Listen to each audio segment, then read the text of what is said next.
Defeated Brazilian President Jair Bolsonaro still hasn't publicly conceded defeat to leftist rival Lula. Brazil is on edge, with pro-Bolsonaro truckers setting up roadblocks throughout the country to protest Lula's return to power. Well, let's get more on that story now. Will Denslow is with us from Rio de Janeiro this morning. Will, good morning to you. Bolsonaro is reportedly working on an address to the nation. If he refuses to accept defeat, how could he possibly contest the result? Well, Hilary, that's right. We're nearly a day and a half since that announcement was released that Lula will be the next president here in Brazil, and still nothing that we've heard here from the current president, Jair Bolsonaro. However, a cabinet minister says that he is expected to make an address this Tuesday.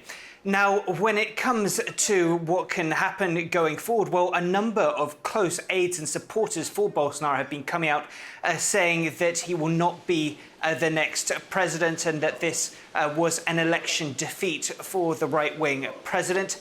However, there have been instances, more than 300 blockades of streets around Brazil in over 25 states across the country of pro-Bolsonaro supporters making their voices heard, believing and stating that this election was stolen.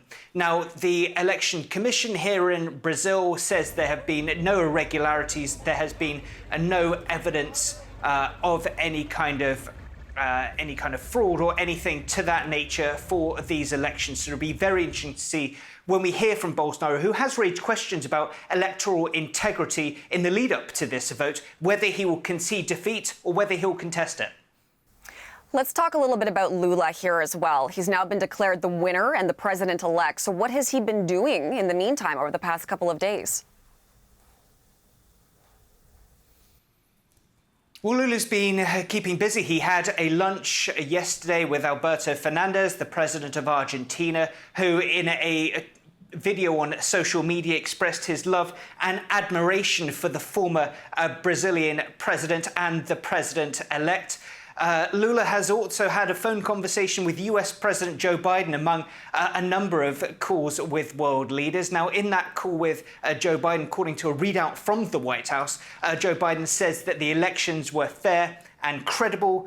Biden says that they touched on a number of topics, including how the two men can work together to address the climate crisis. Now, on that topic of climate change, it's also being reported, according to close aides for Lula, that says that the president-elect is considering a trip to Sharm el-Sheikh and COP27, the huge UN climate meeting, a little later this month.